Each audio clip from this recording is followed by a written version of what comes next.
আল্লাহ যার ভালো চান, কল্যাণ করতে চান, তাকেই আল্লাহ তাআলা দ্বীনের বুঝ দান করেন, দ্বীনের বুঝ দান করেন। নবীজি বলেন, ইজা আরাদাল্লাহু বিআবদিন খায়রান ইস্তা'মালাহু, আল্লাহ যখন তার কোনো বান্দার ব্যাপারে ভালোর ফয়সালা করে, তো আল্লাহ তাআলা তাকে কাজে লাগান। সাহাবীরা জিজ্ঞেস করছে, কিভাবে কাজে লাগায়? কাইফা ইস্তা'মিলুহু, হে আল্লাহর রাসূল, আল্লাহ তাকে কাজে লাগান কিভাবে?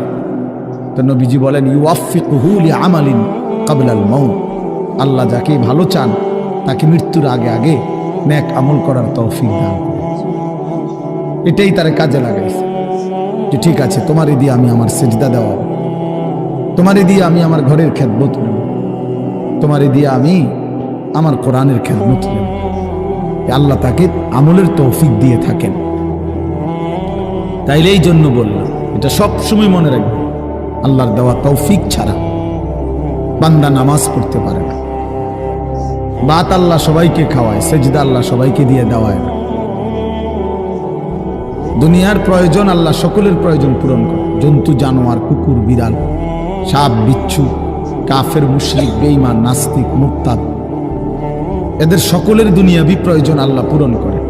এই খানা পিনা, পেশাব পায়খানা, জরুরত, এগুলো তো আল্লাহ তাআলা জন্তু জানোয়ারেরও পূরণ করে।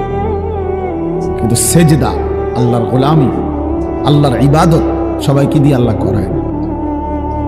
আল্লাহ যাকে পছন্দ করে, ইচ্ছে করে, তাকেই আল্লাহ তাআলা তার দ্বীনের জন্য কাজে লাগায়, আল্লাহর ইবাদতের তৌফিক দান করে। এই জন্য এটা সব সময় মনে রাখতে হবে। নবী সাল্লাল্লাহু আলাইহি ওয়াসাল্লাম দোয়া করতেন যে আল্লাহ, আমার ইবাদত, আপনার ইবাদত সুন্দরভাবে করার জন্য আপনি আমারে সাহায্য করেন।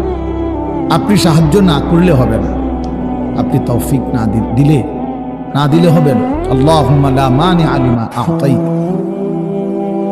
আপনি দিলে বাধা দিবে কে? আপনি না দিলে দিবে কে? আপনাকে বাদ দিয়ে কারো কোনো চেষ্টায় কি লাভ হবে? কোনো লাভ হবে না।